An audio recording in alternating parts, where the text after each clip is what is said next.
Audio Jungle.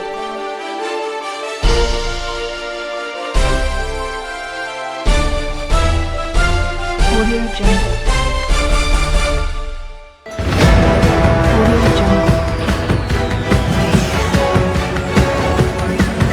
Audio Jungle.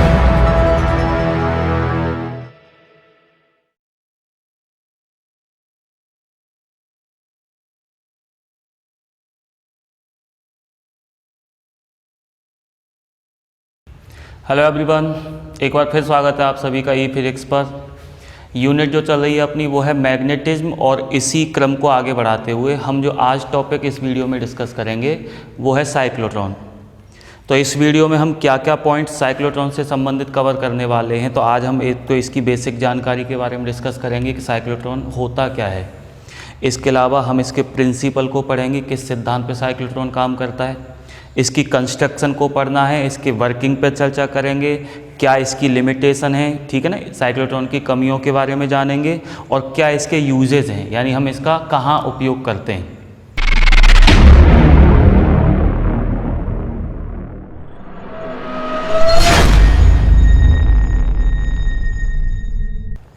तो सबसे पहले मैं इसकी थोड़ी सी जानकारी आपको दे दूं कि साइक्लोट्रॉन होता क्या है।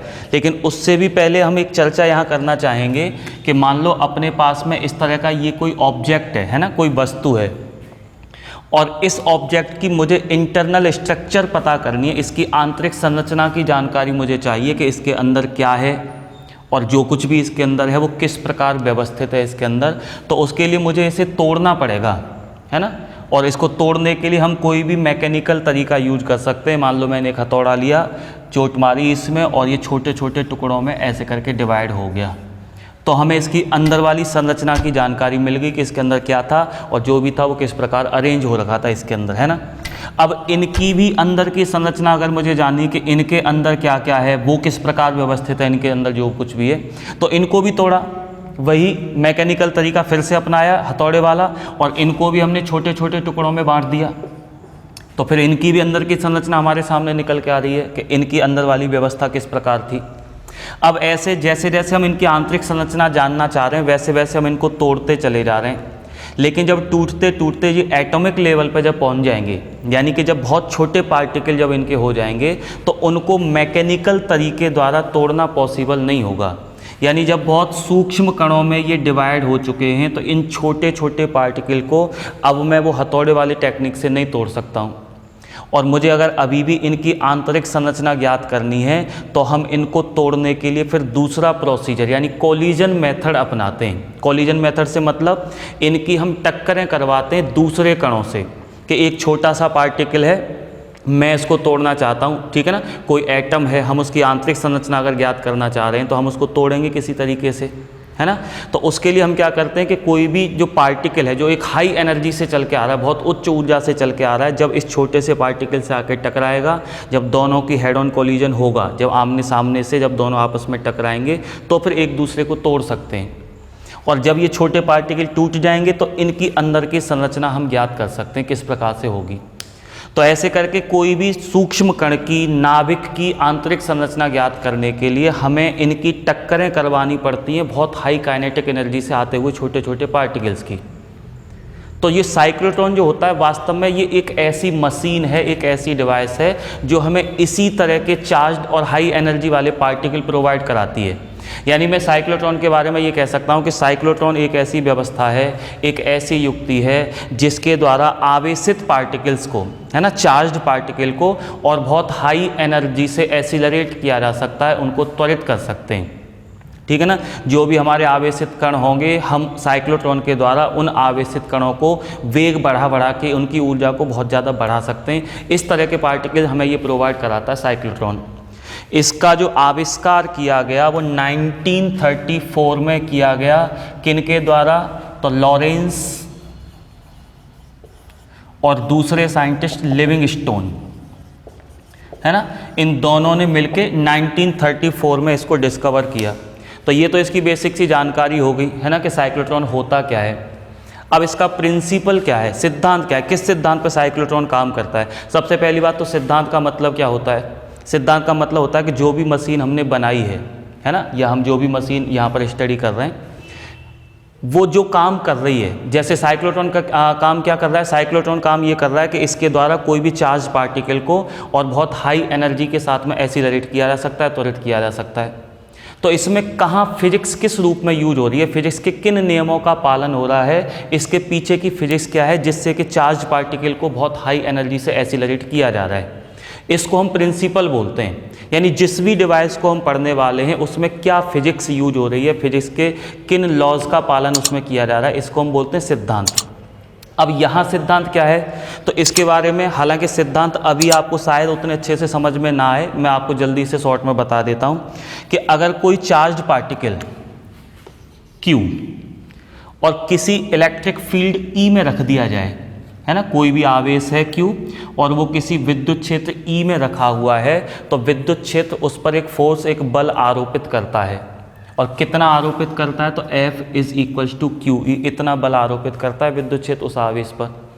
अब ये बल किस डायरेक्शन में लगता है, तो उसके लिए ये डिपेंड करता है कि Q जो है वो नेगेटिव है या पॉजिटिव है, आवेश जो हम लेके चल रहे हैं वो धनावेश है या ऋणावेश है। अगर चार्ज पॉजिटिव है तो बल जो लगता है वो विद्युत क्षेत्र की दिशा में ही लगता है ना, वेक्टर फॉर्म में, तब मैं इसको ऐसे लिख सकता हूँ। और अगर चार्ज नेगेटिव है तब इस नेगेटिव चार्ज पर जो फोर्स लगता है वो इलेक्ट्रिक फील्ड की अपोजिट डायरेक्शन में लगता है, ठीक है ना। तो एक तो हमें ये चीज़ याद रखनी है और ये चीज़ यूज भी करेंगे हम इसको। तो एक तो प्रिंसिपल का एक भाग ये है कि जब भी कोई चार्ज पार्टिकल किसी इलेक्ट्रिक फील्ड में होगा तो इलेक्ट्रिक फील्ड उस पर फोर्स अप्लाई करेगा और उस फोर्स की वजह से उसमें कोई न कोई एक्सीलरेशन आएगा, त्वरण उत्पन्न होगा, है ना। दूसरी बात कि अगर कोई चार्ज पार्टिकल इलेक्ट्रिक फील्ड के अलावा मैग्नेटिक फील्ड में भी रखा हुआ है तो फिर उस पर एक मैग्नेटिक फोर्स भी अप्लाई होता है, QV और साइन थीटा। और अगर वही चार्ज पार्टिकल मैग्नेटिक फील्ड की परपेंडिकुलर डायरेक्शन में, लंबवत दिशा में चल रहा है चुंबकीय क्षेत्र की, तो ऐसी स्थिति में थीटा 90 डिग्री हो जाएगा। तब मैं कह सकता हूँ कि उस पर जो मैग्नेटिक फोर्स लगेगा वो लगेगा QVB। और इस मैग्नेटिक फोर्स की वजह से अब वो जो चार्ज पार्टिकल था वो एक सर्कुलर पाथ पर घूमने लग जाता है। लास्ट वीडियो में हमने ये चीज़ें डिस्कस कर रखी हैं कि अगर कोई चार्ज पार्टिकल मैग्नेटिक फील्ड में परपेंडिकुलर चलना स्टार्ट करता है तो फिर वो एक सर्कुलर पाथ पर सर्कुलर पाथ पर घूमने लग जाता है। इन दोनों बातों का यूज हम करेंगे इसके द्वारा चार्ज पार्टिकल को एक्सीलरेट करने में, साइक्लोट्रॉन के द्वारा, है ना। तो ये बेसिकली इसका सिद्धांत हो गया। अब मैं सिद्धांत को ऐसे कह सकता हूँ शॉर्ट में कि जब कोई चार्ज पार्टिकल किसी मैग्नेटिक फील्ड में और लंबवत चलना स्टार्ट करता है तो वो एक सर्कुलर पाथ पर घूमने लगता है, पहली बात, है ना। और दूसरी बात वो सर्कुलर पाथ पर घूमता हुआ चार्ज पार्टिकल अगर किसी ऐसे इलेक्ट्रिक फील्ड में जिसकी डायरेक्शन टाइम के साथ चेंज हो रही है, ऐसे इलेक्ट्रिक फील्ड को मैं कह सकता हूँ स्पंदनशील विद्युत क्षेत्र, या फिर मैं इसको ऐसा कह सकता हूँ कि प्रत्यावर्ती विद्युत क्षेत्र, है ना, अल्टरनेटिंग इलेक्ट्रिक फील्ड है। तो अगर वो चार्ज पार्टिकल मैग्नेटिक फील्ड के साथ साथ किसी ऐसे इलेक्ट्रिक फील्ड में है जो कि प्रत्यावर्ती है, जिसकी डायरेक्शन समय के साथ चेंज होती रहती है, तब हम ये देखेंगे कि उसकी जो वेलोसिटी है वो लगातार बढ़ती चली जाती है, मतलब उसमें त्वरण उत्पन्न हो जाता है। इन दो नियमों का यूज करेंगे। हालांकि अभी आपके ये इतने अच्छे से समझ में नहीं आ रहा होगा, वर्किंग में जब इन चीज़ों को डिस्कस करेंगे तो वहाँ जाके प्रिंसिपल क्लियर हो जाएगा। अब हम बात कर लेते हैं इसकी कंस्ट्रक्शन की, रचना की, है ना, कि दिखने में कैसा होता है, इसको बनाते कैसे हैं। तो ये मैंने आपको साइक्लोट्रॉन का एक पार्ट दिखा रखा है ना। अब इसमें ये जो दिखाई दे रहा है ये क्या है, तो इनके बारे में आप ऐसे समझ लें कि ये मेटल के बने हुए दो सेमी सर्कुलर खोखले चैम्बर हैं, है ना। यानी कि अर्धवृत्ताकार दो खोखले चैम्बर आपको मैं दिखा रहा हूँ जो कि धातु के बने हुए हैं, किसी न किसी धातु के बने हुए। या ऐसे समझ लो मेरे पास धातु का एक गोल इस तरह का कोई डिब्बा था वृत्ताकार, और मैंने उसको ठीक बीच में से काटा, ठीक है ना, डायमीटर के अलोंग मैंने उसको ऐसे करके काटा, तो इस तरह के दो टुकड़े हो जाएंगे। अब क्योंकि इनकी जो शेप है, इनकी जो आकृति है वो अंग्रेजी के अक्षर डी के जैसी है, इसीलिए इनको डीज बोलते हैं, है ना। दोनों ही जो खोखले चैम्बर हैं आधे आधे, इनको डीज बोलते हैं। अब इधर वाला जो खोखला चैम्बर है मैं इसको मान के चल रहा हूँ D1, और इधर वाला जो खोखला चैम्बर है इसको मैंने मान रखा है D2, है ना। तो ये दोनों ही डीज हो गए, दोनों एक दूसरे के व्यासतः समांतर रखे हुए हैं, दोनों के व्यास जो है एक दूसरे के समांतर ऐसे करके। इसके अलावा हम और क्या करते हैं कि इन दोनों ही डीज का कांटेक्ट कर देते हैं एक ऑसिलेटर से, है ना, ये एक युक्ति है, एक मशीन है जिसको हम बोलते हैं ऑसिलेटर। अब ये ऑसिलेटर क्या होता है तो थोड़ी देर इस पर चर्चा कर लेते हैं। ऑसिलेटर को हम ऐसे करके दिखा रहे हैं यहाँ पे, तो है ना। ऑसिलेटर का काम होता है कि ये इन दोनों डीज के मध्य, यानी कि ऑसिलेटर के खुद के जो दो सिरे हैं, एक ये और एक ये, इन दोनों सिरों के मध्य एक ऐसा विभवांतर ये ऑसिलेटर, ये दोलित्र उत्पन्न करता है जिसकी डायरेक्शन, जिसकी पोलरिटी समय के साथ चेंज होती रहती है। मतलब ये जो युक्ति मैं आपको दिखा रहा हूँ, हो सकता है इसका ये वाला सिरा अभी पॉजिटिव हो और ये नेगेटिव विभव पर हो, है ना। अगले ही क्षण हम ये देखेंगे कि ये वाला सिरा नेगेटिव पर हो जाएगा, ये पॉजिटिव पर हो जाएगा, फिर ये पॉजिटिव पर, फिर नेगेटिव, मतलब लगातार ये पोलरिटी इनकी चेंज होती रहती है। अब क्योंकि ये वाली डी इस सिरे से जुड़ी है, ये वाली डी इस सिरे से जुड़ी हुई है, तो ये वाला जब पॉजिटिव होगा तो मैं कह सकता हूँ कि ये डी पॉजिटिव विभव पर है ना। ये जब नेगेटिव से जुड़ी है तो जब ये नेगेटिव होगा तो मैं कह सकता हूँ कि ये वाली जो डी है वो नेगेटिव विभव पर है। फिर जब इन दोनों की पोलरिटी चेंज होंगी तो इनकी भी हो जाएंगी चेंज, जो पॉजिटिव पर थी वो नेगेटिव पर आ जाएगी, जो नेगेटिव विभव पर थी वो पॉजिटिव विभव पर आ जाएगी, यानी इनकी ध्रुवता भी ऐसे करके बदलती रहेगी। तो इसको हम बोलते हैं ऑसिलेटर, यानी कि दोलित्र। दोलित्र का काम क्या होगा, दोनों डीज के बीच में एक प्रत्यावर्ती विभवांतर उत्पन्न कर रहा है। प्रत्यावर्ती शब्द से मतलब है कि इसकी दिशा समय के साथ बदल रही है, कभी ये पॉजिटिव ये नेगेटिव, अगले ही क्षण ये पॉजिटिव वो नेगेटिव, इस तरह से इनकी डायरेक्शन चेंज होती रहेगी। ऐसे विभवांतर को हम बोलते हैं प्रत्यावर्ती विभवांतर। और ये जो डायरेक्शन चेंज हो रही है, इसकी फ्रीक्वेंसी क्या है, इसकी आवृत्ति क्या है। पहली बात तो ऑसिलेटर इन दोनों डीज के मध्य जो पोटेंशियल डिफरेंस क्रिएट करता है, जो विभवांतर लगाता है, वो करीब करीब 10 की पावर 4 वोल्ट कोटि का होता है विभवांतर। और जो प्रत्यावर्ती विभवांतर इस ऑसिलेटर ने इन दोनों के बीच में क्रिएट किया है, उसकी जो फ्रीक्वेंसी होती है वो करीब करीब 10 की पावर 6 हर्ट्ज। इसका मतलब ये है कि इस दर से 1 सेकंड में करीब इतनी बार ये डायरेक्शन ऐसे ऐसे करके चेंज हो जाती है, इतने सर्कल कंप्लीट हो जाते हैं डायरेक्शन चेंज होने के। और अभी डिस्कस करेंगे, ये जो फ्रीक्वेंसी होती है ये लगभग रेडियो तरंगों की होती है। इसीलिए इस दोलित्र को, इस ऑसिलेटर को पूरा नाम हम देंगे रेडियो, है ना, फ्रीक्वेंसी ऑसिलेटर। तो ये है एक रेडियो फ्रीक्वेंसी ऑसिलेटर, यानी कि रेडियो आवृत्ति दोलित्र। इसका काम क्या होगा, ये इन दोनों डीज के मध्य एक ऐसा पोटेंशियल डिफरेंस क्रिएट करेगा जिसकी पोलरिटी समय के साथ चेंज होती रहेगी। ये पॉजिटिव ये नेगेटिव, अगले ही क्षण फिर ये नेगेटिव ये पॉजिटिव, इस तरह से चेंज होती रहेगी। लगभग इस रेंज का वोल्टेज पोटेंशियल डिफरेंस इन दोनों के बीच में क्रिएट करता है ये ऑसिलेटर। और उसकी जो फ्रीक्वेंसी होती है बदलने की वो लगभग इतनी होती है, इसीलिए इस ऑसिलेटर को बोला गया रेडियो फ्रीक्वेंसी ऑसिलेटर। अब हमें एक चीज़ और पता है कि इन दोनों डीज के मध्य अगर कोई विभवांतर है तो इनके बीच में कोई न कोई विद्युत क्षेत्र भी क्रिएट होगा, है ना। E = V/D, ये इनके बीच में एक संबंध होता है पोटेंशियल डिफरेंस और इलेक्ट्रिक फील्ड के बीच में। डी दो पॉइंट्स के बीच की दूरी है, तो यहाँ पर एक ये डी है और एक ये डी है, इन दोनों के बीच की दूरी वो होगी डी। तो मैं कह सकता हूँ कि किसी समय अगर ये वाली डी पॉजिटिव और ये वाली डी नेगेटिव विभव पर थी तो उस समय इन दोनों के बीच में जो इलेक्ट्रिक फील्ड बना है ना, इस रेंज में यहाँ जो इलेक्ट्रिक फील्ड बन रहा है वो पॉजिटिव से नेगेटिव की तरफ बना, यानी कि ऐसे करके। और अगले ही क्षण जब इनकी पोलरिटी चेंज हो जाएंगी, ये पॉजिटिव और ये नेगेटिव पर जब हो जाएगा तो फिर इलेक्ट्रिक फील्ड की भी डायरेक्शन चेंज हो जाएगी, क्योंकि ये पॉजिटिव विभव से नेगेटिव विभव की तरफ होता है, यानी कि हाई पोटेंशियल से लो पोटेंशियल की तरफ। तो इलेक्ट्रिक फील्ड की डायरेक्शन अब ऐसे करके हो जाएगी। फिर अगले क्षण वापस पुरानी अवस्था आ जाएगी, ये पॉजिटिव ये नेगेटिव, फिर से ऐसे करके हो जाएगा इलेक्ट्रिक फील्ड, फिर ऐसे, यानी इलेक्ट्रिक फील्ड की डायरेक्शन लगातार चेंज होती रहेगी, ऐसे फिर यूँ, फिर ऐसे फिर यूँ। तो मैं कह सकता हूँ कि इन दोनों के बीच में यहाँ जो इलेक्ट्रिक फील्ड क्रिएट हुआ है वो भी एक प्रत्यावर्ती विद्युत क्षेत्र है, वो भी एक अल्टरनेटिंग इलेक्ट्रिक फील्ड है, यानी उसकी भी डायरेक्शन टाइम के साथ चेंज हो रही है। और अगर मैं उसको यहाँ दिखाना चाहूँ तो कुछ इस तरह से, यानी कि जब इलेक्ट्रिक फील्ड का ये वाला चक्र, जब पॉजिटिव हाफ साइकिल चल रही थी तो मान लो इलेक्ट्रिक फील्ड की डायरेक्शन ये थी, है ना, तब इलेक्ट्रिक फील्ड ऐसे करके था। फिर जब ये वाला चक्र स्टार्ट हुआ तो डायरेक्शन चेंज हो गई है, यानी अब इलेक्ट्रिक फील्ड ऐसे करके हो गया है। फिर जब ये वाला चक्र चलेगा इलेक्ट्रिक फील्ड का तो मैं कह सकता हूँ डायरेक्शन फिर से ऐसे करके हो गई है। फिर जब ये चलेगा तो फिर डायरेक्शन ऐसे करके हो जाएगी। डायरेक्शन के साथ साथ हालांकि इसका मैग्नीट्यूड भी चेंज होगा, लेकिन हमारा मैग्नीट्यूड से कोई लेना देना नहीं है, हम यहाँ पर डायरेक्शन के चेंज का यूज करने वाले हैं ना। तो इस तरह से यहाँ से अगर शुरू होता है इलेक्ट्रिक फील्ड, तो यहाँ तक आते आते एक साइकिल कंप्लीट, एक चक्र कंप्लीट हो जाएगा, फिर यहाँ से यहाँ तक का दूसरा साइकिल, दूसरा चक्र कंप्लीट हो गया। इस तरह से ये लगातार चलते जा रहे हैं। तो ऑसिलेटर का काम क्या होगा, इसका फंक्शन क्या है, वो हमारी समझ में आ गया। ऑसिलेटर इन दोनों के बीच में एक अल्टरनेटिंग पोटेंशियल डिफरेंस, या फिर मैं ऐसा कह सकता हूँ एक अल्टरनेटिंग इलेक्ट्रिक फील्ड, इस तरह का एक इलेक्ट्रिक फील्ड जो है वो क्रिएट कर रहा है, जिसकी फ्रीक्वेंसी लगभग इस रेंज की होती है।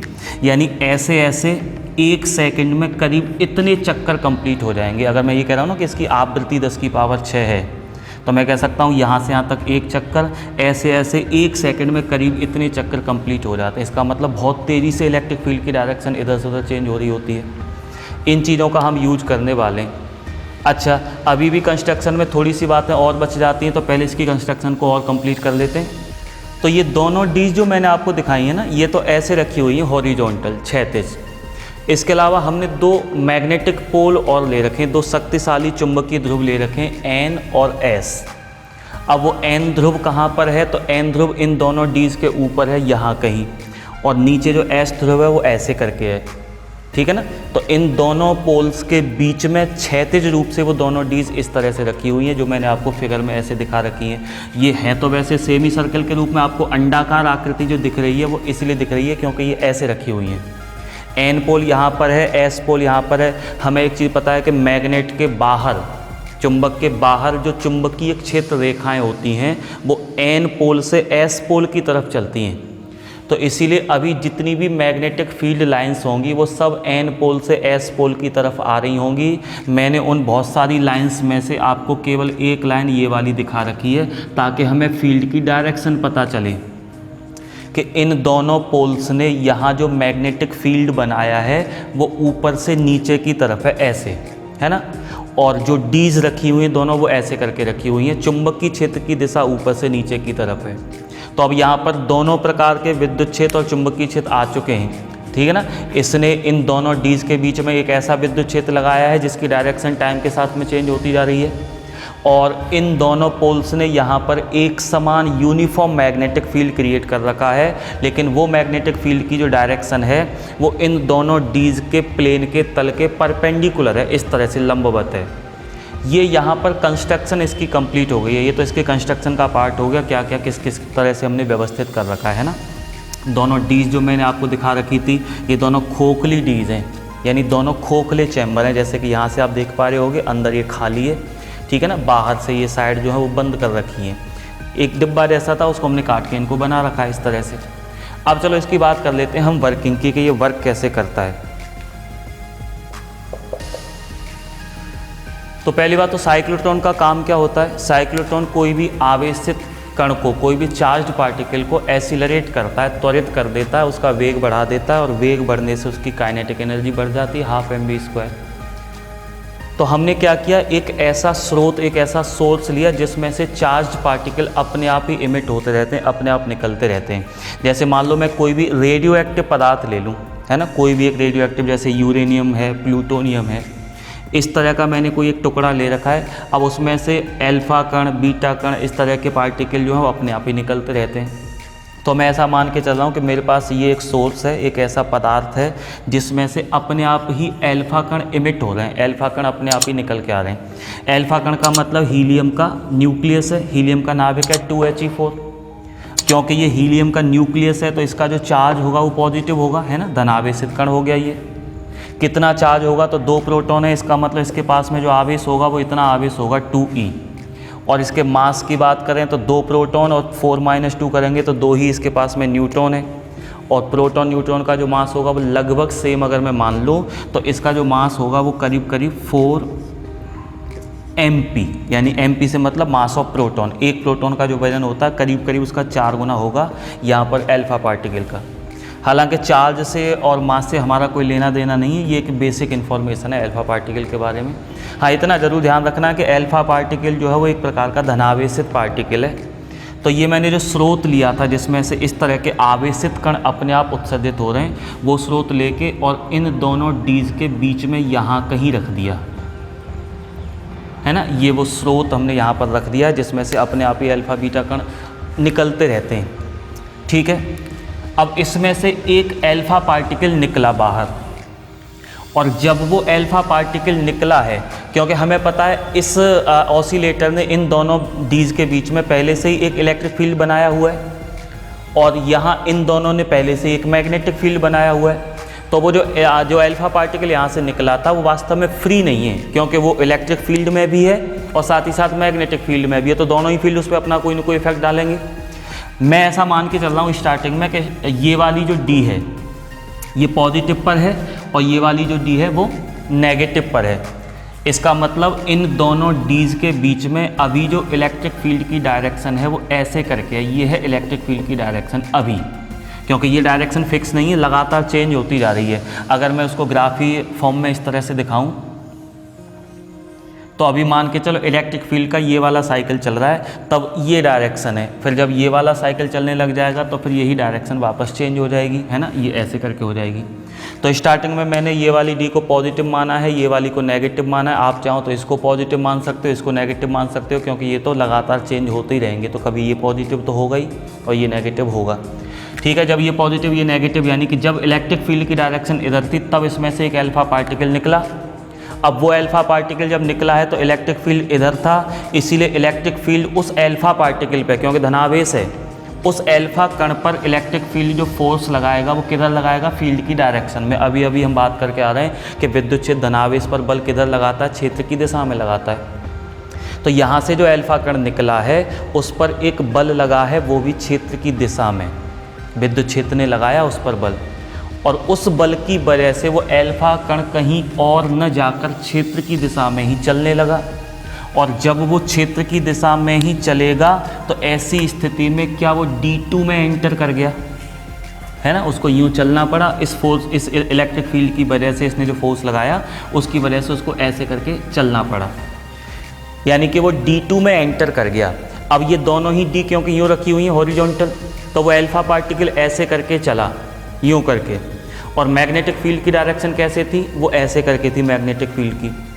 इसका मतलब ये अल्फ़ा पार्टिकल जो है वो मैग्नेटिक फील्ड में परपेंडिकुलर चला, लंबवत चलना स्टार्ट कर दिया इसने। और हमारा जो पिछला टॉपिक है, लास्ट वीडियो में हमने जो बात कर रखी है उसमें हमने ये जान रखा है कि जब भी कोई चार्ज मैग्नेटिक फील्ड में परपेंडिकुलर चलना स्टार्ट करता है तो फिर मैग्नेटिक फील्ड उसको एक सर्कुलर पाथ पर घुमाने लग जाता है। वही काम यहाँ इसके भी साथ होगा कि जब इसने हॉरिजॉन्टल डायरेक्शन में चलना स्टार्ट किया तो मैग्नेटिक फील्ड की वजह से इस पर जो मैग्नेटिक फोर्स लगा उसने इसको एक सर्कुलर पाथ पर घुमाया, यानी ये ऐसे न जाकर आगे यूँ करके एक सर्कुलर पाथ पर घूम गया। ठीक है ना, इसने अपना आधा सर्कुलर जो पाथ है, इसका जो अर्धवृत्ताकार पथ है वो यहाँ कंप्लीट हो गया। अब बाकी का आधा पथ ये यहाँ आके कंप्लीट करेगा, क्योंकि उसको तो लगातार यूँ गोल गोल घूमना है, तो आधा सर्किल यहाँ कंप्लीट हो गया और बाकी का आधा सर्किल वो इस वाली डी में आके कंप्लीट करेगा, तब जाके एक सर्किल कंप्लीट होगा यूँ करके। अब जैसे ही ये उधर से इधर आने लगा है, हमने इसमें एक चेंज और कर रखा है स्टार्टिंग से ही कि जो रेडियो फ्रीक्वेंसी ऑसिलेटर जो लगाया है इसकी आवृत्ति इस प्रकार से सेट करी जाती है पहले से ही कि इसकी आवृत्ति और इस सर्किल में अल्फा पार्टिकल यानी कि जो भी चार्ज पार्टिकल है उसके घूमने की आवृत्ति, दोनों आवृत्तियां बराबर होनी चाहिए। यानी ऑसिलेटर की फ्रीक्वेंसी को इस तरह से सेट किया जाता है कि ऑसिलेटर की फ्रीक्वेंसी और इस कण के साइक्लोट्रॉन के अंदर घूमने की फ्रीक्वेंसी, दोनों की फ्रीक्वेंसी बराबर होनी चाहिए, दोनों की आवृत्तियां बराबर होनी चाहिए। अगर इसकी फ्रीक्वेंसी को मैं शो करूं n1 से और कण जो इसमें घूम रहा है वृत्ताकार पथ पर उसकी फ्रीक्वेंसी को शो करूं n2 से, तो दोनों की आवृत्तियां बराबर होनी चाहिए। इस अवस्था को हम बोलते हैं साइक्लोट्रॉन की अनुनादी अवस्था। अभी इस पर थोड़ी और बात करते हैं, ठीक है ना। ये रेजोनेंस कंडीशन हो गई साइक्लोट्रॉन की। अब मैं ये कह रहा हूँ कि दोनों की आवृत्तियाँ बराबर होनी चाहिए। इसका मतलब ये है कि जितने समय में इसके द्वारा लगाए गए विद्युत क्षेत्र का एक चक्कर कंप्लीट हो, ठीक उतने ही समय में अल्फा पार्टिकल का भी एक चक्कर कंप्लीट होना चाहिए। अगर मैं ये कह रहा हूँ ना कि दोनों की फ्रीक्वेंसी बराबर है, इसका मतलब दोनों ही अपना एक एक चक्कर एक साथ कंप्लीट करेंगे। जितने समय में ये एक पूरा चक्कर घूम जाएगा, ठीक उतने ही समय में इसके द्वारा लगाए गए विद्युत क्षेत्र का भी एक चक्कर कंप्लीट हो जाएगा यहाँ तक, है ना। या फिर मैं ऐसे कह सकता हूँ कि जितने समय में ये अपना आधा चक्कर कंप्लीट करेगा आवेशित कण, ठीक उतने ही समय में इलेक्ट्रिक फील्ड का भी आधा चक्कर कंप्लीट होगा। और जब इसका अगला आधा चक्कर स्टार्ट हो जाएगा इस तरफ, तो फिर इसका भी अगला आधा चक्र स्टार्ट हो जाएगा। आवृत्ति बराबर होने का मतलब ये है, यानी दोनों के चक्कर एक एक बराबर बराबर समय में कंप्लीट होंगे। और ये बहुत आवश्यक कंडीशन भी है साइक्लोट्रॉन के द्वारा जो भी हम परफॉर्म करवाना चाहते हैं उसके लिए। ये आपके समझ में आएगा अभी। तो ठीक है, हमने इन दोनों की आवृत्तियों को पहले से मैच करा रखा है, बराबर करवा रखा है। इस अवस्था को हम कहते हैं कि साइक्लोट्रॉन जो है वो रेजोनेंस स्थिति में है, अनुनादी अवस्था में है। अब देखो इससे क्या होगा, ये जो अल्फा पार्टिकल इधर एंटर कर गया था वो अपना आधा साइकिल कंप्लीट करके और बाकी का आधा साइकिल यहाँ कंप्लीट करेगा, क्योंकि उसको तो यूँ सर्कल में घूमना है। तो जैसे ही वो इस वाली डी से इस वाली डी में आता है अपना आधा चक्कर कंप्लीट करके, ठीक उसी समय यहाँ जो इलेक्ट्रिक फील्ड था उसका भी आधा चक्कर कंप्लीट हो गया यहाँ तक। अब उसका ये वाला चक्र स्टार्ट हुआ है, यानी कि अब फील्ड की डायरेक्शन चेंज हो गई। जो फील्ड पहले इस डायरेक्शन में था इलेक्ट्रिक फील्ड, अब वो इलेक्ट्रिक फील्ड हो गया इस डायरेक्शन में। ठीक है, तो जैसे ही इलेक्ट्रिक फील्ड की डायरेक्शन चेंज होगी, यानी कि अब ये पॉजिटिव हो गया और ये नेगेटिव पोटेंशियल पर ये वाली डी आ चुकी है, तो इलेक्ट्रिक फील्ड हो गया यूँ करके, और अल्फा पार्टिकल भी उधर से इधर ही आ रहा है। तो वो इलेक्ट्रिक फील्ड जब अल्फा पार्टिकल इस क्षेत्र में आ जाएगा, इस खाली जगह में आ जाएगा जहाँ पर के पहले से इलेक्ट्रिक फील्ड बना हुआ है, उसकी डायरेक्शन यूँ करके है, तो इलेक्ट्रिक फील्ड क्या इस पर फिर से एक बल आरोपित करेगा, क्योंकि जब भी कोई आवेश विद्युत क्षेत्र में होता है तो उस पर विद्युत क्षेत्र बल लगाता ही है। अल्फा पार्टिकल वहाँ से घूम के जैसे ही इस खाली जगह में आया, दोनों डीज के बीच में जो खाली जगह है, जैसे ही वहाँ पर आएगा, इसका मतलब वो इस वाले विद्युत क्षेत्र में आ चुका है। तो विद्युत क्षेत्र उस अल्फा पार्टिकल पर फिर से बल लगाएगा। किधर लगाएगा, तो अल्फा पार्टिकल पॉजिटिव है, इसीलिए उस पर जो बल लगेगा वो इसी डायरेक्शन में लगेगा, फील्ड की डायरेक्शन में, यानी कि इधर बल लगा उस पर। तो उस बल की वजह से क्या उस अल्फा पार्टिकल में एक त्वरण उत्पन्न हो जाएगा, एक्सीलरेशन आ जाएगा उसमें, F = ma। तो हम देखेंगे कि वो जिस चाल से घूमता हुआ आ रहा था, जब वो इस वाली डी में एंटर करने लगा, ठीक उसी समय इलेक्ट्रिक फील्ड की डायरेक्शन चेंज हो गई है, जिसकी वजह से इस पर पीछे से एक धक्का लगा है और उस धक्के की वजह से इसकी वेलोसिटी बढ़ गई और अब वो ज़्यादा वेलोसिटी के, ज़्यादा चाल के साथ में ये वाली डी में एंटर कर चुका है। लास्ट वीडियो में हमने जब कोई सर्कुलर पाथ पर चार्ज पार्टिकल घूम रहा होता है तो उसकी रेडियस भी कैलकुलेट करी थी, और वो रेडियस क्या थी, mv/qb, है ना, कि कोई भी सर्कुलर पाथ पर एक चार्ज पार्टिकल जिसका मास m है, v वेलोसिटी से या v स्पीड से चक्कर लगा रहा है, q charge particle b magnetic field में, तो ऐसी स्थिति में उसकी जो रेडियस, उसकी जो त्रिज्या होती है वो इतनी होती है। इससे हमें ये पता चल रहा है कि रेडियस यानी कि त्रिज्या क्या चाल पर डिपेंड कर रही है। चाल जिस रेशियो में, जिस अनुपात में बढ़ेगी, क्या उसी अनुपात में त्रिज्या भी बढ़ जाएगी। तो यहाँ पर क्या हुआ था कि जब ये चार्ज पार्टिकल D2 से D1 की तरफ आ रहा था, ये वाली जो D है वो D1 है, जब ये D2 से D1 की तरफ आ रहा था तो ऐसी स्थिति में इसकी स्पीड बढ़ गई थी, है ना। पीछे से इलेक्ट्रिक फील्ड ने एक बल आरोपित किया था जिसके कारण इसकी स्पीड बढ़ गई थी, और स्पीड बढ़ने की वजह से क्या उसकी रेडियस भी बढ़ जाएगी। तो रेडियस बढ़ने के कारण अब ये थोड़े से बड़े पथ पे चक्कर लगाएगा, बाकी का आधा चक्कर ये हो गया इसका कंप्लीट। ठीक है ना, आधा चक्कर छोटे पथ पे लगाया था क्योंकि तब चाल कम थी, अब चाल बढ़ गई है तो पथ की त्रिज्या भी थोड़ी सी बड़ी हो गई है, और इसका अब एक साइकिल, एक चक्कर कंप्लीट हो गया है। जैसे ही इसका एक चक्कर कंप्लीट हुआ, क्या इलेक्ट्रिक फील्ड का भी एक चक्कर कंप्लीट हो गया। अब इलेक्ट्रिक फील्ड का फिर से वही पुराना चक्कर स्टार्ट हो गया, यानी कि ये वाली डायरेक्शन फिर से आ गई है, ये पॉजिटिव हो चुकी है डी, और ये वाली डी जो है वो नेगेटिव हो चुकी है, यानी नेगेटिव पोटेंशियल पर आ चुकी है। अब जब ये D1 से वापस D2 की तरफ चलेगा, ठीक है ना, अभी तो ये ऐसे घूम के आया था उधर से, अब जब ये वापस D2 की तरफ जाएगा तो इलेक्ट्रिक फील्ड की डायरेक्शन ठीक उसी समय चेंज हुई है, क्योंकि जब इसका एक चक्कर कंप्लीट हुआ है ठीक उसी समय इसका एक चक्कर कंप्लीट हुआ है। अब जैसे ही अपना दूसरा चक्कर स्टार्ट करेगा, इसका भी दूसरा चक्कर उसी समय स्टार्ट होगा। तो मैं कह सकता हूँ कि अल्फा पार्टिकल का D1 से बाहर निकलना और इलेक्ट्रिक फील्ड की डायरेक्शन का चेंज होना, क्या ये दोनों काम एक साथ हुए हैं। इसीलिए इलेक्ट्रिक फील्ड की डायरेक्शन में अब अल्फा पार्टिकल पर फिर से एक धक्का लग रहा है, क्योंकि चार्ज पार्टिकल इधर जा रहा है पॉजिटिव और इलेक्ट्रिक फील्ड वापस इधर हो चुका है, तो फिर से फील्ड की डायरेक्शन में एक फोर्स लगा, उसकी वजह से इसका फिर से वेग बढ़ गया एक्सीलरेशन आने की वजह से। और जब वेग बढ़ जाएगा फिर से तो क्या इसकी रेडियस फिर से इंक्रीज हो जाएगी, बढ़ जाएगी, तो अब ये और बड़े पथ पर चला, आधा चक्कर फिर कंप्लीट हो गया, ऐसे करके चला ये, ठीक है ना, आधा चक्कर कंप्लीट हो गया।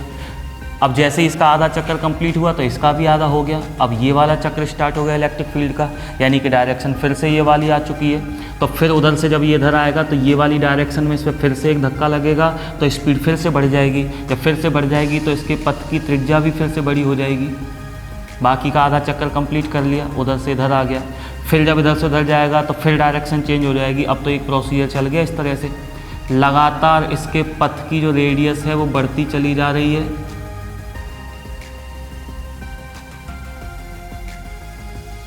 इस तरह से लगातार इंक्रीज होती चली जा रही है ना, वेलोसिटी भी बढ़ती जा रही है। जैसे कि आप देख पा रहे होंगे हर एक साइकिल में, हर एक चक्र में क्या 2 बार इसकी वेलोसिटी बढ़ जाती है। एक बार उधर से जब इधर आता है तब बढ़ जाती है, फिर इधर से उधर जाता है तब बढ़ जाती है, यानी पूरे एक चक्र में इसका वेग 2 बार बढ़ जाता है। ये ऐसे करके जाता था और उधर से फिर ऐसे करके घूम के आ जाता था, और क्योंकि वेग बढ़ता जा रहा है तो इसके पथ की त्रिज्या भी बढ़ती चली जा रही है लगातार। पथ की त्रिज्या बढ़ते बढ़ते फाइनली एक ऐसी पोजीशन आएगी, मान लो अभी और घूम गया थोड़ा सा, कि अब ये इन डीज की परिधि के जस्ट पास में आ चुका है, मतलब टकराने ही वाला है। लेकिन हमें इसको टकराने नहीं देना है, क्योंकि अगर अल्फा पार्टिकल इनकी दीवारों से टकरा गया तो फ्रिक्शन की वजह से, घर्षण की वजह से इसकी एनर्जी लॉस हो जाएगी, है ना। और हम तो इसकी ऊर्जा को बढ़ाना चाह रहे हैं, तो हम क्या चाह रहे हैं कि ये टकराने से पहले ही बाहर निकल आए, यानी कि इसने हज़ारों लाखों की संख्या में अंदर चक्कर लगा लिए और हर चक्कर में 2-2 बार इसकी एनर्जी, 2-2 बार इसकी वेलोसिटी बढ़ती जा रही है। तो वेलोसिटी और एनर्जी अच्छी खासी मात्रा में बढ़ चुकी है। अब हम चाहते हैं कि ये बिना टकराए बाहर निकल आए, अब हमारे यूज के लायक ही हो गया, हम जिसके लिए इसका यूज करना चाहते थे। तो उसके लिए यहाँ पर पहले से एक स्पेस बना रखा है हमने खाली, है ना, एक खाली जगह यहाँ पर क्रिएट कर रखी थी पहले से ही, जिसको हम विंडो कह सकते हैं, W से रिप्रेजेंट कर देंगे। और वहीं पर एक डिफ्लेक्टिंग प्लेट और लगा दी जाती है, विक्षेपक प्लेट। अब ये विक्षेपक प्लेट से क्या मतलब है? विक्षेपक प्लेट का मतलब एक सिंपल सी हो सकता है, कोई चार्ज्ड प्लेट हो, एक आवेशित प्लेट है। और मान लो जैसे मैं अल्फा पार्टिकल की बात कर रहा हूँ जो कि पॉजिटिव चार्ज है, तो मैंने सामने जो प्लेट लगाई है ना वो भी पॉजिटिव चार्ज है, इस तरह से थोड़ी सी झुका के लगा दी है। अल्फा पार्टिकल यानी कि पॉजिटिव चार्ज, और सामने जो प्लेट रखी है उस पर भी पॉजिटिव चार्ज है। जब ये अल्फा पार्टिकल प्लेट की तरफ जा रहा है, देखें तो क्या सामने से प्लेट इसको रिपेल करेगी, प्रतिकर्षित करेगी। सोचो अगर ये प्लेट अगर नहीं होती ना सामने, तो ये अल्फा पार्टिकल यूँ चला जाता आगे, और हो सकता है यहाँ कहीं आके टकरा भी जाता कहीं ना कहीं दीवारों से। लेकिन सामने जो प्लेट रखी हुई है ऐसे करके, जब ये इसकी तरफ यूँ आएगा तो सामने से प्लेट इसको प्रतिकर्षित कर रही है, तो फिर उस प्रतिकर्षण की वजह से ये सीधा न जाकर यूँ मुड़ा, है ना। यहाँ से तो यूँ चला आ रहा था, लेकिन सामने से रिपल्सन की वजह से ये थोड़ा सा यूँ करके मुड़ गया नीचे की तरफ, और नीचे की तरफ मुड़ने के बाद फाइनली वो इस विंडो में से होता हुआ बाहर निकल आया। तो ये जो बाहर निकल के आया है ये हाई एनर्जी का पार्टिकल है ना, हाई एनर्जी पार्टिकल हो गया ये। बस हमें यही चाहिए था, यानी हमारे पास जो अल्फा पार्टिकल जो यहाँ से निकल रहे थे, जिनकी एनर्जी, जिनकी वेलोसिटी बहुत कम थी, हमने उसको बार बार साइक्लोट्रॉन के अंदर इस तरह से घुमा घुमा के हर चक्कर में 2-2 बार उनकी एनर्जी बढ़ाई है। और कई सारे चक्करों के बाद में, हज़ारों लाखों की संख्या में अंदर सर्कुलेशन करते रहते हैं, तो कई सारे चक्करों के बाद में फाइनली इनकी बहुत ज़्यादा एनर्जी बढ़ चुकी है। यानी अब ये हमारे यूज के लिए तैयार हैं कि हम इन कणों की किसी भी दूसरे पार्टिकल से टक्करें करवा के हम उनको तोड़ सकते हैं, या इनकी एनर्जी इतनी ज़्यादा हो चुकी है कि ये अब न्यूक्लियस में भी एंटर कर सकते हैं, जो भी न्यूक्लियस होता है एटम का, उसमें भी एंटर कर सकते हैं। इतनी ज़्यादा एनर्जी इनके पास में हो चुकी है। तो हम इसको बाहर निकाल लेंगे एक डिफ्लेक्टिंग प्लेट की सहायता से, इस तरह से। तो ये इसकी वर्किंग कंप्लीट हो गई है। तो उम्मीद है आपको इसका रोल समझ में आया हो, रेजोनेंस स्थिति का, अनुनादी अवस्था का, यानी कि दोनों की फ्रीक्वेंसी सेम होना ज़रूरी क्यों था। साइक्लोट्रॉन का अनुनादी अवस्था में होना जरूरी क्यों था? अगर साइक्लोट्रॉन अनुनादी अवस्था में नहीं होता तो सोचो, जब अल्फा पार्टिकल उस वाली डी से इस वाली डी में एंटर करने वाला है, लेकिन इलेक्ट्रिक फील्ड की डायरेक्शन चेंज ही नहीं हुई है, इलेक्ट्रिक फील्ड अभी भी इस डायरेक्शन में, तो उधर से जो अल्फा पार्टिकल आ रहा है यूँ करके और इधर से इलेक्ट्रिक फील्ड की डायरेक्शन यूँ करके है, तो अल्फा पार्टिकल पे इलेक्ट्रिक फील्ड फोर्स भी इधर ही लगाएगा और वो उधर से चला आ रहा है। तो जब इधर से इस पर पीछे की तरफ बल लगेगा तो उस बल की वजह से इसका वेग बढ़ने के बजाय क्या और कम हो जाएगा, और हम चाह रहे हैं कि इसका वेग लगातार बढ़ता रहे। तो वेग को लगातार बढ़ाए रखने के लिए ज़रूरी है कि जैसे ही अल्फा पार्टिकल एक से दूसरी डी में एंटर करने वाला हो, ठीक उसी समय इलेक्ट्रिक फील्ड की डायरेक्शन चेंज हो जानी चाहिए। और ये होगा कब? ये तब होगा जब दोनों की फ्रीक्वेंसी सेम हो, यानी कि साइक्लोट्रॉन जब रेजोनेंस कंडीशन में होगा तब ही ये काम परफॉर्म हो सकता है। अब इसके बारे में थोड़ा डेरिवेशन कर लेते हैं, और डेरिवेशन से हम ये पता करेंगे कि इसमें ये जो अलग अलग रेडियस के बहुत सारे जो पथ बन रहे हैं, उनमें से किसी भी एक पथ की रेडियस कितनी है, उस पथ पर जो चार्ज पार्टिकल घूम रहा है उसकी स्पीड कितनी होगी, टाइम पीरियड क्या होगा, फ्रीक्वेंसी क्या होगी, इसमें मैक्सिमम काइनेटिक एनर्जी जो होगी वो कितनी होगी, कितने चक्कर इसमें अल्फा पार्टिकल या कोई भी चार्ज पार्टिकल इसके अंदर लगा चुका है, ये सारी चीज़ें कैलकुलेट कर लेते हैं एक बार डेरिवेशन से। तो हमें एक चीज़ तो पता है कि अगर सर्कुलर पाथ पर कोई भी ऑब्जेक्ट घूम रहा है तो उसको एक सेंट्रीपिटल फोर्स की आवश्यकता होती है, उसको हर हाल में एक अभिकेंद्रीय बल चाहिए ही चाहिए। तो इसको कोई न कोई अभिकेंद्रीय बल चाहिए जिसको मैं Fc से रिप्रेजेंट कर लेता हूँ, है ना। यहाँ अभिकेंद्रीय बल किस रूप में मिल रहा है, मतलब कौन है जो इसको घुमा रहा है सर्कुलर पाथ पर। लास्ट वीडियो में भी हमने बात करी थी, तो यहाँ पर क्या मैग्नेटिक फोर्स जो लग रहा है, चुंबकीय बल इसको वृत्ताकार पथ पर घुमा रहा है ना। जो भी चुंबकीय बल है वो इसको वृत्ताकार पथ पर ऐसे करके घुमा रहा है। इसका मतलब इसको अभिकेंद्रीय बल कहाँ से मिल रहा है, तो मैग्नेटिक फोर्स से मिल रहा है, चुंबकीय बल से मिल रहा है। अब अगर मैं ये कहूँ कि जो भी चार्ज पार्टिकल इसमें चक्कर लगा रहा था उसका जो चार्ज है वो तो है Q, उसका मास है m, किसी भी पथ पे जिस पे वो चक्कर लगा रहा है उसकी रेडियस है r, और उस पर जो उसकी स्पीड है वो है v।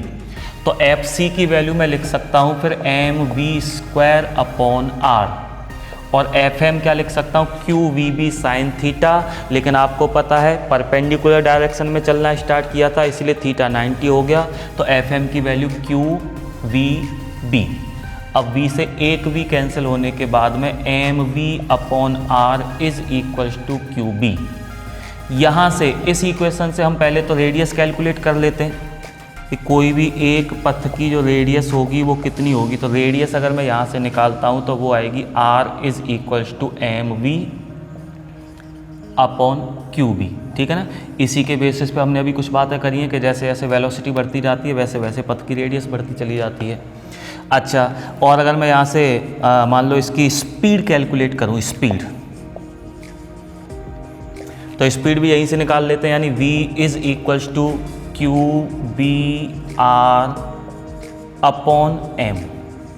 ठीक है। ऐसे ही टाइम पीरियड है ना, यानी कि आवर्तकाल, ये हमने फर्स्ट पॉइंट ले रखा था, ये सेकंड, थर्ड पॉइंट है आवर्तकाल। आवर्तकाल यानी कि समय जो एक चक्कर घूमने में लग रहा है, तो हम निकालेंगे वही सेम फॉर्मूला, समय इज इक्वल्स टू दूरी बटे चाल। तो समय क्या है, आवर्तकाल है, एक चक्कर में लगा, और एक चक्कर में दूरी कितनी चली, तो 2πr चल गई। किस चाल से चली है, तो v चाल से चली है। अब या तो यहाँ से v की वैल्यू रख दो या फिर यहाँ से r की वैल्यू रख दो, कोई भी एक। तो मैं r की वैल्यू अगर यहाँ पर रख लूँ तो t is equals to 2π, r की वैल्यू क्या है, mv/qb, है ना, अपॉन v। तो v से v कैंसिल हुआ, t is equals to 2πm/qb। ये इसका टाइम पीरियड हो गया। अब ऐसे ही अगर हम और आगे चलें, फ्रीक्वेंसी निकाल लेते हैं, मान लो आवृत्ति, और अगर आवृत्ति को मैं n से रिप्रेजेंट करूं तो n is equals to 1/t, यानी आवर्तकाल का उल्टा। तो n is equals to qb/2πm। यहाँ आप फ्रीक्वेंसी और टाइम पीरियड को देख के ये कह सकते हो कि ये दोनों ही बातें जो हैं वो किसी भी पथ की रेडियस पे या फिर कण की स्पीड पे डिपेंड नहीं करती हैं, है ना। कितनी भी ज़्यादा रेडियस हो जाए कितनी भी ज़्यादा वेलोसिटी हो जाए, लेकिन आवर्तकाल और आवृत्ति में कोई परिवर्तन नहीं होगा। प्रत्येक पथ पर आवर्तकाल और आवृत्ति सेम रहेंगे। उसकी वजह क्या है? क्योंकि जब स्पीड बढ़ती है तो पथ भी बड़ा हो जाता है ना, यानी कि जब उसकी चाल बढ़ जाती है तो उसको दूरी भी ज़्यादा ट्रेवल करनी पड़ती है, इसलिए टाइम उतना ही लगता है। तो इसलिए ना तो टाइम चेंज होगा, टाइम पीरियड, ना ही फ्रीक्वेंसी चेंज होगी। इसके अलावा एक दो नए पैरामीटर, क्योंकि ये सारी बातें तो हम लास्ट वीडियो में भी कर चुके हैं, अब इसके अलावा एक दो नए पैरामीटर और कैलकुलेट कर लेते हैं। तो ये है अगला पॉइंट, यानी मैक्सिमम काइनेटिक एनर्जी, अधिकतम गतिज ऊर्जा। जैसे हम देख रहे थे ना कि जैसे जैसे ये आगे बढ़ता जाता है, इसकी स्पीड, इसकी वेलोसिटी लगातार बढ़ती चली जा रही है, और जब वेलोसिटी बढ़ती चली जा रही है तो काइनेटिक एनर्जी भी बढ़ती चली जा रही है। तो मैं कह सकता हूँ कि जिस पथ पर इसकी वेलोसिटी सबसे ज़्यादा होगी उसी पथ पर काइनेटिक एनर्जी भी सबसे ज़्यादा होगी। अब कौन से पथ पर इसकी वेलोसिटी सबसे ज़्यादा होगी? तो सबसे बाहर वाले पे, है ना। जैसे जैसे ये आगे चलता जा रहा है वैसे वैसे इसकी ऊर्जा, इसकी जो चाल है वो लगातार बढ़ती चली जा रही थी। तो काइनेटिक एनर्जी हम कैलकुलेट कर लेते हैं, K is equals to half mv², लेकिन मुझे मैक्सिमम काइनेटिक एनर्जी निकालनी है, तो K maximum is equals to half mv maximum square. जहाँ वेलोसिटी मैक्सिमम वहाँ काइनेटिक एनर्जी मैक्सिमम। अब v की वैल्यू निकालते हैं, तो v की वैल्यू अभी अभी हमने कैलकुलेट कर रखी थी, v is equals to QBR upon m। तो फिर v मैक्सिमम की वैल्यू क्या होगी? तो ये देखें कि वेलोसिटी मैक्सिमम कहाँ होती है? वहाँ होती है जहाँ रेडियस मैक्सिमम हो जाती है ना। इस वाले अंदर वाले पथ की त्रिज्या कम थी, वेलोसिटी भी कम थी, लेकिन जैसे जैसे आगे चलते जा रहे हैं वैसे वैसे वेलोसिटी बढ़ी है। तो सबसे बाहर वाले पथ की त्रिज्या भी सबसे ज़्यादा है, वेलोसिटी भी सबसे ज़्यादा है। तो v मैक्सिमम को फिर मैं लिख सकता हूँ QBR मैक्सिमम, जिसकी त्रिज्या सबसे ज़्यादा, उस पर चाल सबसे ज़्यादा, अपॉन m। अब ये R मैक्सिमम किसके बराबर होगा? R मैक्सिमम यानी कि सबसे बाहर वाले पथ की त्रिज्या, और क्योंकि सबसे बाहर वाला पथ जो है इन दीवारों के जस्ट नज़दीक है एकदम, तो मैं कह सकता हूँ कि जितनी रेडियस इन डीज की होगी, जो D1 D2 हमने ले रखी हैं, इनकी जो त्रिज्या होगी लगभग वही त्रिज्या बाहर वाले पथ की होगी, क्योंकि बाहर वाला पथ बिल्कुल इन किनारियों के, इन दीवारों के पास पास है। अगर मैं डीज की त्रिज्या को कैपिटल R मान लूँ तो R मैक्सिमम की जगह लिख सकता हूँ कैपिटल R। तब v maximum is equals to QBR upon m, और वो v मैक्सिमम की वैल्यू यहाँ रख देते हैं, तो ये हो जाएगा K maximum is equals to half m, और v मैक्सिमम स्क्वायर यानी कि इसका स्क्वायर, किसका? QBR upon m whole square. तो फिर K maximum is equals to half m Q square B square R square m square, एक cut गया, K maximum is equals to क्या रहेगा? Q square B square R square upon 2m, है ना, 2m। ये maximum kinetic energy आ गई। अब जो लास्ट पैरामीटर है वो है नंबर ऑफ रिवॉल्यूशंस, है ना, यानी कि चक्करों की संख्या, यानी जो भी चार्ज पार्टिकल इसके अंदर चक्कर लगा रहा है वो कितने चक्कर इसके अंदर लगा लेता है टोटल, है ना। तो मैं ऐसा मान के चल रहा हूँ कि कोई भी चार्ज पार्टिकल इसके अंदर टोटल n चक्कर लगा रहा है, और ये ऑसिलेटर, ये दोलित्र जो है वो इन दोनों डीज के बीच में इतना पोटेंशियल डिफरेंस क्रिएट कर रहा है, v वेवांतर आरोपित कर रहा है इन दोनों डीज के बीच में। और हम जो वर्किंग पढ़ रहे थे उससे हमें इतना पता चल चुका है कि हर चक्कर में इसका वेग जो है वो 2 बार बढ़ जाता है, एक बार उधर से इधर आने में, एक बार इधर से उधर जाने में, है ना। हर चक्कर में अगर 2 बार बढ़ जाता है वेग, तो n चक्करों में क्या 2n बार बढ़ चुका होगा। चलिए बात करेंगे। सबसे पहली बात तो मैं अगर थोड़ी सी आपको डेफिनेशन फिर से दोहराना चाहूँ पोटेंशियल डिफरेंस की, क्योंकि एक जगह हम पहले बात कर चुके हैं पोटेंशियल डिफरेंस कैसे कैलकुलेट करते हैं डेफिनेशन के अकॉर्डिंग। इन 2 पॉइंट्स के बीच में अगर मुझे पोटेंशियल डिफरेंस निकालना है तो उसके लिए डेफिनेशन ये कहती है कि कोई भी यूनिट चार्ज को, एकांक आवेश को एक पॉइंट से दूसरे पॉइंट तक लाने में जितना भी वर्क डन होगा, जितना भी कार्य करना पड़ेगा, उसे हम इन दोनों पॉइंट्स के बीच का पोटेंशियल डिफरेंस कहते हैं। मान लो मैंने Q चार्ज लिया, Q चार्ज को यहाँ से यहाँ तक लाने में और मुझे इतना कार्य करना पड़ गया, तब इन दोनों के बीच का जो पोटेंशियल डिफरेंस होगा वो कितना होगा? W upon Q। और अगर यहाँ से मैं W की वैल्यू निकालूँ, W, तो वो कितनी आएगी? QV। अब ये W क्या है? तो मैं ये कह सकता हूँ कि W जो है वो कार्य है या वो एनर्जी है जो Q चार्ज को इस पॉइंट से इस पॉइंट तक लाने के लिए दी जाती है। भाई इसको यहाँ से यहाँ तक लाना है तो कोई एनर्जी देनी पड़ेगी, कितनी देनी पड़ रही है, क्यू वी। यानी मैं कह सकता हूँ कि कोई भी क्यू चार्ज को और वी पोटेंशियल डिफरेंस पर चलाने में, है ना, इन दोनों के बीच का जो विभवांतर था वो कितना था, वी। या फिर मैं यूँ कह सकता हूँ कि कोई भी क्यू आवेश को वी विभवांतर से त्वरित करने में, एक्सीलरेट करने में जो एनर्जी दी जाती है वो इतनी दी जाती है, क्यू वी। और वो काम यहाँ बार बार हो रहा है एनर्जी देने का, क्योंकि जब चार्ज पार्टिकल उधर से इधर आता है तो वी पोटेंशियल डिफरेंस पे क्रॉस करता है इनको, तो एनर्जी दे दी। फिर जब इधर से इधर जा रहा है तो फिर से वी विभवांतर उसको मिलता है तो फिर से एनर्जी दे दी है। इसका मतलब हर बार इसको एनर्जी मिल रही है। अगर मैं चार्ज पार्टिकल का चार्ज मान के चलूँ क्यू, ध्यान देंगे, और इन दोनों के बीच का पोटेंशियल डिफरेंस जो है वो मैंने वी माना हुआ है, तो एक बार जब एक से दूसरी डी में चार्ज पार्टिकल जाएगा तो उसको कितनी एनर्जी मिल जाएगी, क्यू वी, है ना। ऐसे ही फिर वापस यहाँ से उधर जाएगा तो फिर से इसको कितनी एनर्जी मिल जाएगी, क्यू वी।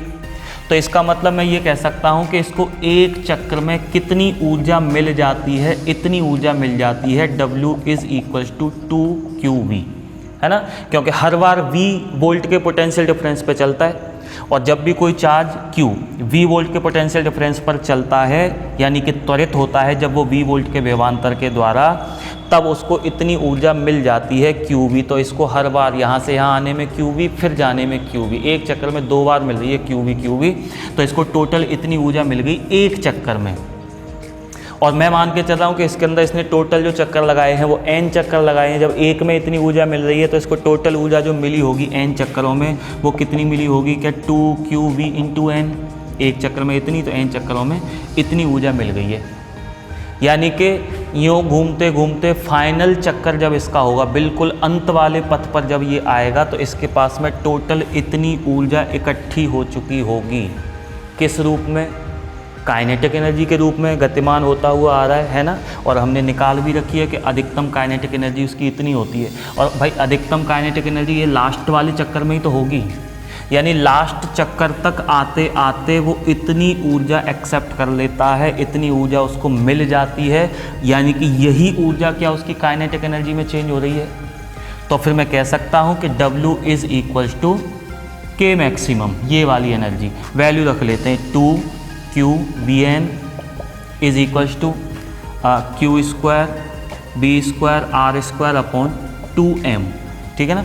अगर कुछ कट रहा है जैसे Q से ये स्क्वायर हट गया, केवल Q रह गया, तो यहाँ 2VN बच रहा है। मुझे n की वैल्यू निकालनी है तो मैं 2 और V को भी उधर ले चलता हूँ, तो n = QB²R², है ना, QB²R² ये 2V भी इधर आ जाएंगे तो 4mV, 4m और कैपिटल V यानी कि पोटेंशियल डिफरेंस वाला V।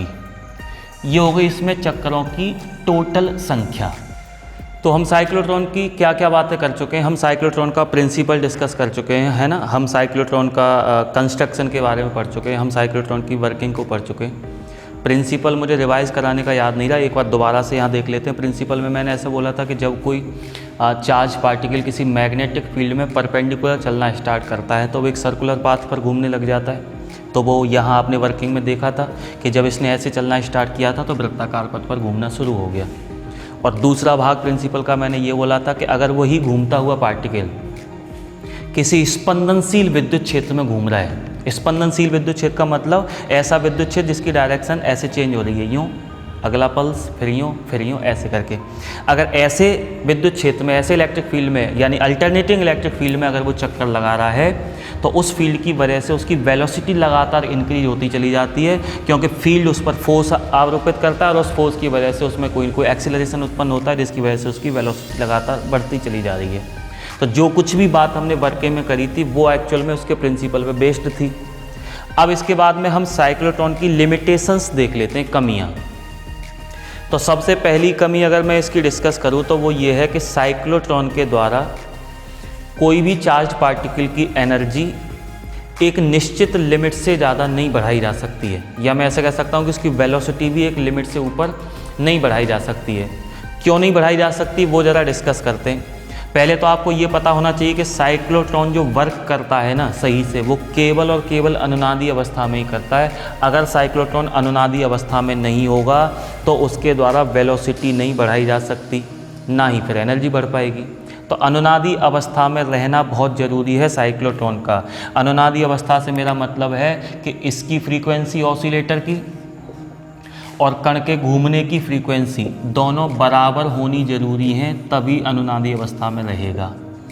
अब देखते हैं कि इसके द्वारा एक लिमिट से ज़्यादा ऊपर हम क्यों नहीं बढ़ा सकते हैं और वो लिमिट कहाँ जाके मिलती है हमें। तो उससे पहले आपको एक बात और सोचनी पड़ेगी कि कोई भी ऑब्जेक्ट का मास, द्रव्यमान, क्या उसकी वेलोसिटी पर डिपेंड करता है? कोई भी वस्तु का द्रव्यमान क्या उसके वेग पर निर्भर करता है? तो हो सकता है आपका आंसर यहाँ पर आए कि जो द्रव्यमान है वो वेग पर निर्भर नहीं करता, क्योंकि हम इनको तो कब से पढ़ते चले आ रहे हैं, स्पीड को, वेलोसिटी को। तो 11th क्लास में भी पता नहीं कितनी बार हमने वेलोसिटी की बात करी है, लेकिन कहीं भी इस बात पे हमने चर्चा नहीं करी है कि वेग बढ़ने पर या वेग कम होने पर वस्तु के द्रव्यमान में कोई परिवर्तन होगा। हम हमेशा द्रव्यमान को कांस्टेंट ही मान के चलें, चाहे वो वेलोसिटी कम है चाहे वो वेलोसिटी ज़्यादा है। लेकिन आइंस्टीन की अगर हम माने तो उनका जो प्रिंसिपल ऑफ रिलेटिविटी है, आइंस्टीन का जो सापेक्षिकता सिद्धांत है, उसके अनुसार उन्होंने ये बताया था कि कोई भी बॉडी का जो मास होता है, किसी भी वस्तु का जो द्रव्यमान होता है, वो उसकी वेलोसिटी पर निर्भर करता है। वेलोसिटी जितनी ज़्यादा बढ़ती चली जाती है, उस वस्तु का द्रव्यमान भी उतना ही ज़्यादा बढ़ता चला जाता है। और उसके लिए उन्होंने एक फॉर्मूला भी दिया, क्या? m is equals to M not upon root of 1 - v² upon c²। इसमें m नॉट को हम बोलते हैं रेस्ट मास, यानी कि विराम द्रव्यमान के। जब कोई वस्तु स्थिर है, विराम अवस्था में है, तब उसका जो वजन होगा, जो द्रव्यमान होगा, वो तो है m नॉट। और जब वही v वेलोसिटी से चलने लग गई है, तब उसका जो द्रव्यमान बदल के होता है वो है m, जिसकी वैल्यू ये है ना। ये विराम अवस्था में द्रव्यमान है, ये गतिमान अवस्था में द्रव्यमान है। v उसकी वेलोसिटी है, कितनी वेग से चल रही है। और c क्या है? तो ये वेलोसिटी ऑफ लाइट है। इसकी वैल्यू आप जानते ही हो, 3 × 10⁸ मीटर पर सेकेंड अप्रॉक्सीमेटली। या मैं इसको किलोमीटर में लिखूं तो ये करीब करीब 3 लाख किलोमीटर पर सेकेंड है ना। अब बात ये आती है कि अगर वस्तुओं का द्रव्यमान वेग पर निर्भर करता है, तो हमने आज तक इस बात की चर्चा कभी 11th में क्यों नहीं करी है, या इससे भी पहले वेलोसिटी की जहाँ भी बात चली है तो वहाँ हमने द्रव्यमान की क्यों नहीं बात करी? क्योंकि हम आज तक जिन स्पीड को, जिन वेलोसिटी को डील कर रहे थे, वो वास्तव में स्पीड ऑफ लाइट के कंपेरिजन में बहुत छोटे हैं। सोचो 11th क्लास में भी नॉर्मली आपने जो हाईएस्ट वेलोसिटी जो पढ़ी थी वो था पलायन वेग, है ना, एस्केप वेलोसिटी जो हमने सबसे ज़्यादा पढ़ रखी थी, और वो भी कितनी थी? 11.2 किलोमीटर पर सेकेंड। यानी हमारी सबसे ज़्यादा स्पीड ही ये थी 11th क्लास में। लेकिन ये तो प्रकाश की चाल के आसपास भी नहीं है कहीं भी। अगर मैं v की वैल्यू, ये v की वैल्यू होगी, अगर वस्तु इतने वेग से चल रही है तो v की वैल्यू यहाँ रखूँ और c की वैल्यू ये वाली यहाँ रखूँ, तो v² अपॉन c² का मान जो आएगा वो लगभग 0 आएगा। यानी हम बहुत छोटी संख्या में और बहुत बड़ी संख्या का भाग दे रहे हैं, तो ये वैल्यू लगभग कितनी आएगी? 0।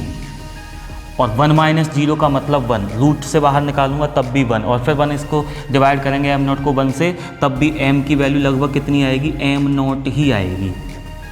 यानी इस तरह की वेलोसिटी, इस तरह की चाल से वस्तु के द्रव्यमान में कोई खास परिवर्तन नहीं होता, बिल्कुल ना के बराबर। इसीलिए हमने इस बात पे आज तक कभी चर्चा ही नहीं करी थी। अब क्यों कर रहे हैं? क्योंकि अब वस्तुओं का वेग जो है, चार्ज पार्टिकल की जो स्पीड है, वो लगभग लाइट ऑफ स्पीड के अप्रॉक्सीमेट होने वाली है, इस ऑर्डर की होने वाली है। और जब चाल v की वैल्यू c के आसपास पहुंच जाएगी, तब इसकी वैल्यू 0 नहीं आएगी। फॉर एग्जाम्पल मान के चलो कोई जो वस्तु है वो चल रही है इतनी चाल से, 2 लाख किलोमीटर पर सेकेंड की चाल से, है ना। तो अगर मैं यहाँ पर v की वैल्यू ये वाली रख लूँ और c की वैल्यू ये वाली रख लूँ, तो इसकी वैल्यू 0 नहीं आएगी, उसकी कोई ना कोई वैल्यू आएगी, कुछ ना कुछ वैल्यू इसकी निकल के आएगी, ना कि 0। फिर 1 माइनस वो करेंगे तो ये जो वैल्यू बचेगी, क्या वो 1 से छोटी बचेगी? 1 में से जो कुछ भी माइनस करूँगा तो यहाँ जो बचेगा वो 1 से कम आएगा, और फिर उसको वर्गमूल से बाहर निकालूंगा तब भी वैल्यू 1 से कम ही रहेगी। कहने का मतलब इसका जो मान होगा ना, इस कंडीशन में वो 1 से छोटा आएगा, भले ही कुछ भी आ जाए। एग्जाम्पल के तौर पे मैं ऐसा मान के चल रहा हूँ कि इसका जो मान निकल के आया है वो 1/3 आया। फॉर एग्जाम्पल अगर इसकी वैल्यू 1/3 आई है, तो 3 को जब मैं ऊपर लेके जाऊँगा तो m is equals to 3m not. यानी ऐसी कंडीशन में जो मास था, विराम अवस्था में जितना द्रव्यमान था वस्तु का, अब उसका करीब करीब 3 गुना हो चुका है। कब? जब वस्तु का वेग जो है वो प्रकाश के वेग की कोटि का हो चुका है। और इस तरह की जो वेलोसिटी होती है उसको हम एक नाम देते हैं आपेक्षिकीय वेग। आपेक्षिकीय यानी कि रिलेटिव वेलोसिटी। आपेक्षिकीय वेग का यहाँ पे मतलब होता है कि अगर कोई वस्तु का जो वेग है वो प्रकाश के वेग के आसपास हो जाता है, इस कोटि का हो जाता है 10⁸ मीटर पर सेकंड, जब इस कोटि का हो जाता है तो ऐसी वेलोसिटी को हम बोलते हैं रिलेटिव वेलोसिटी, यानी कि आपेक्षिकीय बोल देते हैं कंपैरिजन में इसके, है ना।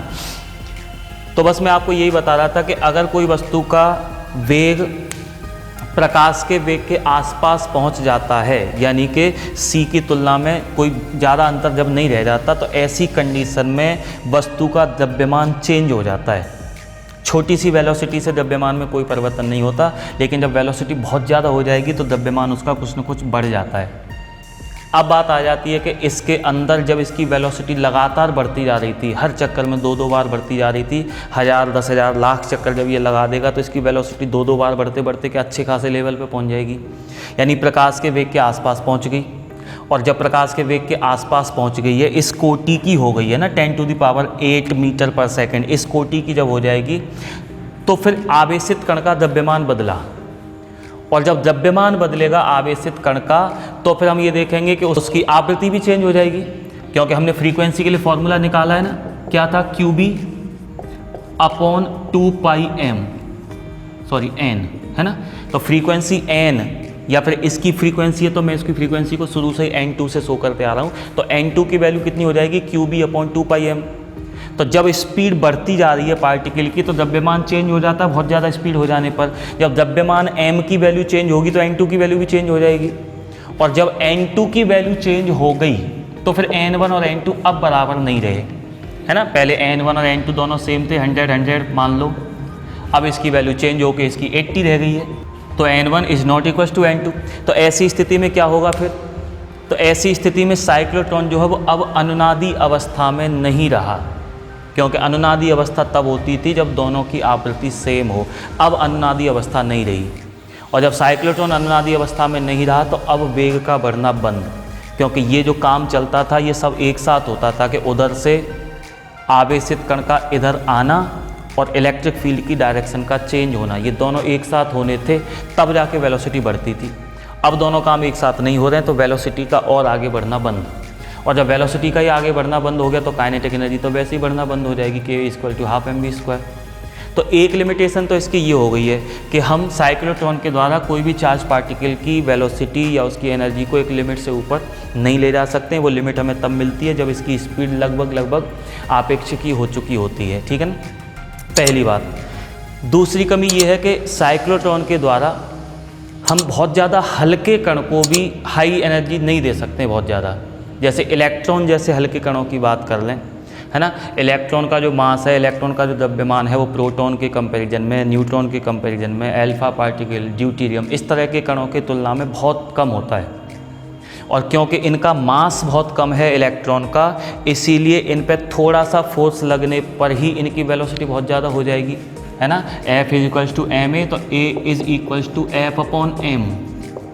तो जिस पार्टिकल का मास बहुत कम है उस पर थोड़ा सा फोर्स लगने पर ही उनके पास में बहुत ज़्यादा एक्सीलरेशन आएगा, और A की वैल्यू बहुत ज़्यादा होने की वजह से, त्वरण बहुत ज़्यादा होने के कारण उनका वेग भी बहुत ज़्यादा हो जाएगा।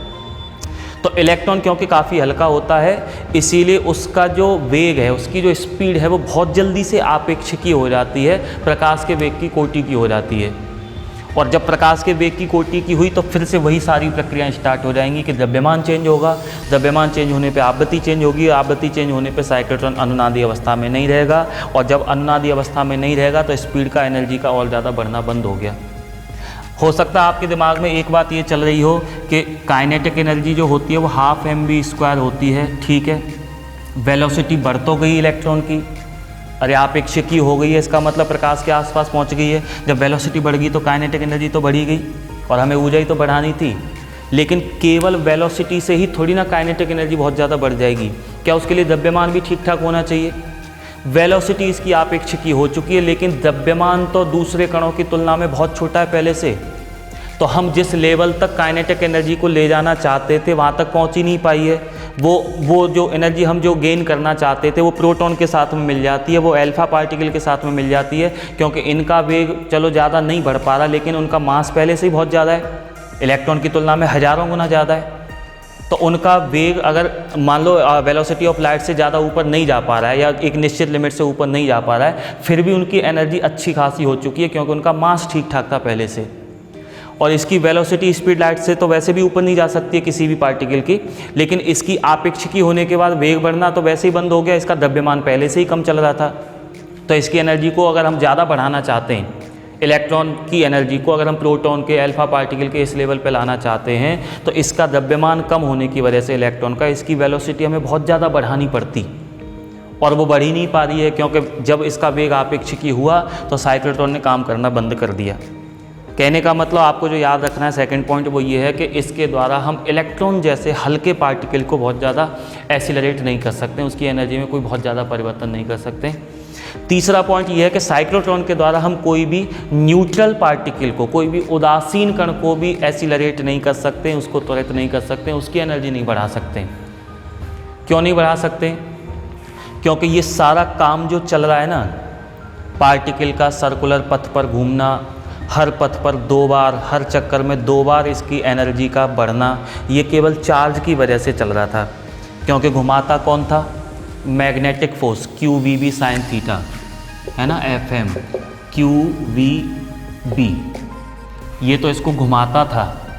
और इसको एक्सीलरेट कौन करता था, ऊर्जा कौन देता था? FE QE।